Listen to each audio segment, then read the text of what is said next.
Are you suffering from carb creep because you're on a keto diet? We're going to talk about that just a little bit today. Hello everyone, semi-retired Bob here.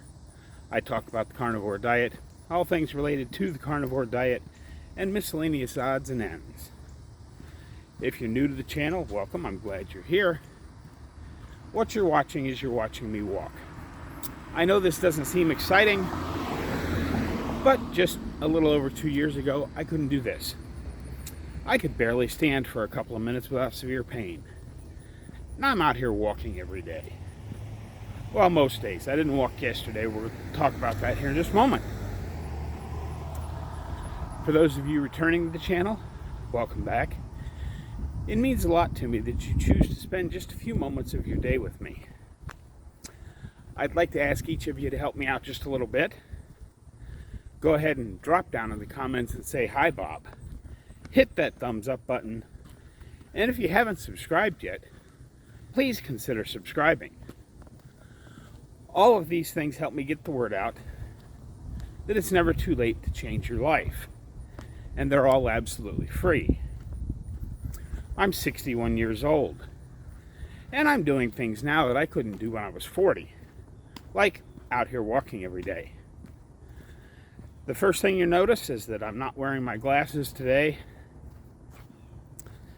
I'm trying to go more and more. Of course, I have to have my glasses to drive and all that kind of stuff. But I've been reading a lot of articles. And I have been going out and getting sun in my eyes first thing in the morning. But I'm trying to up that just a little bit. Because apparently something inside the eye, when it gets the ultraviolet light of the sun, helps your skin react, and you end up making a little bit more vitamin D. I don't understand all the science behind it, but it's supposed to be good for you. And well, you know, I've spent my entire life, because sunglasses were the thing you were supposed to have, you know, all the way back to when I was in grade school. I had the photo gray glasses that turned dark when you went outside. Now, of course, the technology is much more modern, and my glasses get very dark when I go outside. So, sorry, I'm kind of timing it here so that I don't get rained on by the person's water sprinkler as I walk down the street. You may have noticed there was no video yesterday. I wasn't feeling the best, so I just stayed inside and didn't do anything yesterday. You know, I made Monday's video when I got home from work, and it had been so hot and humid. The humidity's supposed to break tonight as the storm front moves through, so that should be nice. But I spent so much time this last weekend out in, I don't want to call it brutal heat, because it really hasn't been that bad here. You know, it's been mid-90s with the heat indexes somewhere between, 98 and 105. So it hasn't been anything unusual for this area. For summer, I mean, it's the last day of July. Tomorrow's the 1st of August. It's supposed to be hot. But I woke up yesterday and just didn't feel great. And I don't know if I got a little dehydrated again.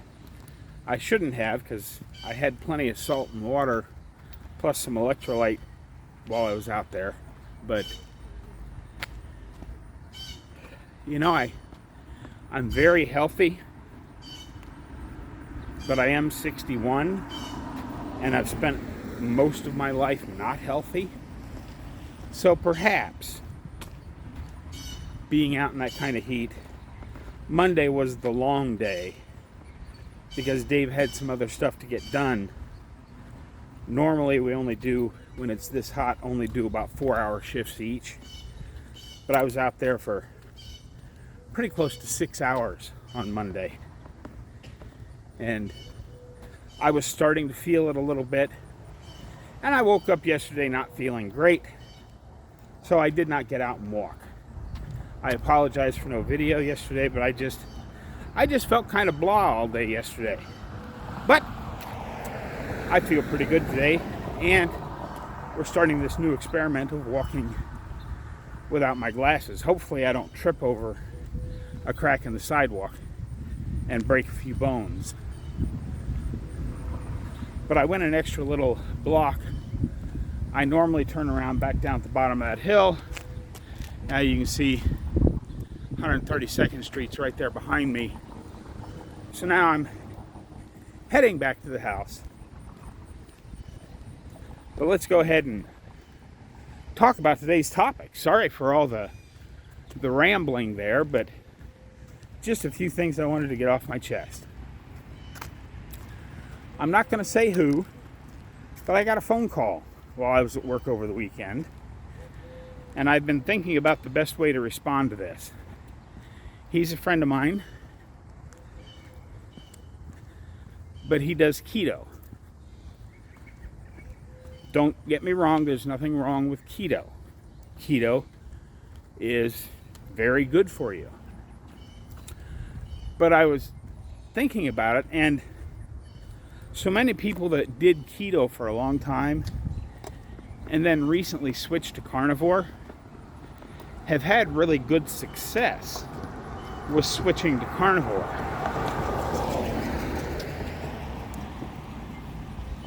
And what he did, he called me up and said, I don't know what I'm doing wrong, Bob. I've been doing all the same things that I've always done, and I'm slowly, now that I'm 3 years into this thing, I'm slowly starting to put some weight back on. And I've tried everything I can think of, from fasting and everything else, to try and get it to come off. Well, my first reaction is, do you still feel good? Then perhaps, because when you're first losing weight from being so overweight, your body goes a little further, and then slowly over time it adjusts itself to where it thinks you are the healthiest. So you might lose, say, all the way down to 145 pounds. But then over the course of a couple of years of continuing your keto/carnivore lifestyle, you end up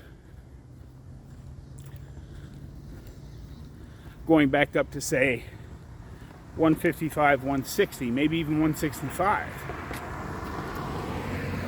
Do I think this is concerning?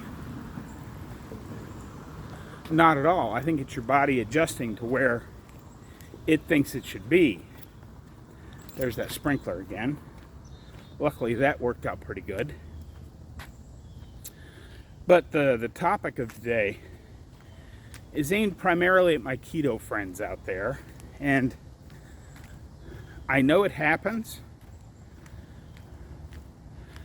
It hasn't happened to me on the carnivore diet. But all through the decades of me being unhealthy, trying little diets that work for a short time,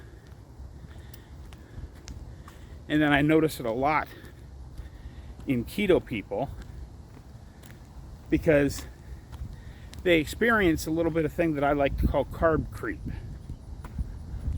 It's not much, but let's say, you're having some of those, keto-friendly tortillas, making tacos out of them, or you've bought some keto-friendly bread, or whatever it happens to be, and you've done really well with it.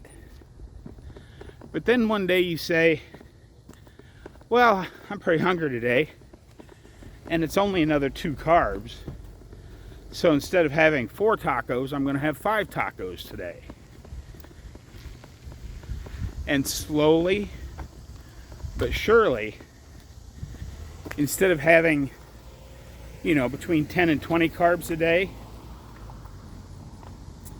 it's not a lot, but without even realizing it, now you're having 20 to 25 or even 30 carbs a day just by adding a little bit of stuff. That could be why either your weight loss has stalled or you are very, very slowly putting a little bit back on. Because you have to, you all know I'm not a big fan of tracking anything, but I do carnivore. I don't eat any carbs, so there's nothing for me to track. If you're doing the keto lifestyle and having a few carbs here and there, I think it's pretty important to keep track of everything you eat, because that carb creep can really get you. So just be careful if you're doing keto. Just be careful that you don't have, that one extra keto-friendly tortilla, even if you're making them yourself. They can be a problem. But I missed Saturday, so go ahead, if you have a weekly win that you wanted to talk about, you can either hold them for this Saturday's video or go ahead and put them in the comments today. I'm starting to get a little long here, so the other thing I wanted to talk about, we'll just have to save for tomorrow. I hope some of what I said today made sense, and I'll let you know how this goes. I'm going to try and do my walking videos for the entire month of August without wearing my glasses to see if perhaps I notice any difference. I don't know if I will or not, but that's what we're going to do. Don't forget, get out there, be 1% better every day, guys. Today, tomorrow, and every day. Have a great day, folks. I'll see you in the next one.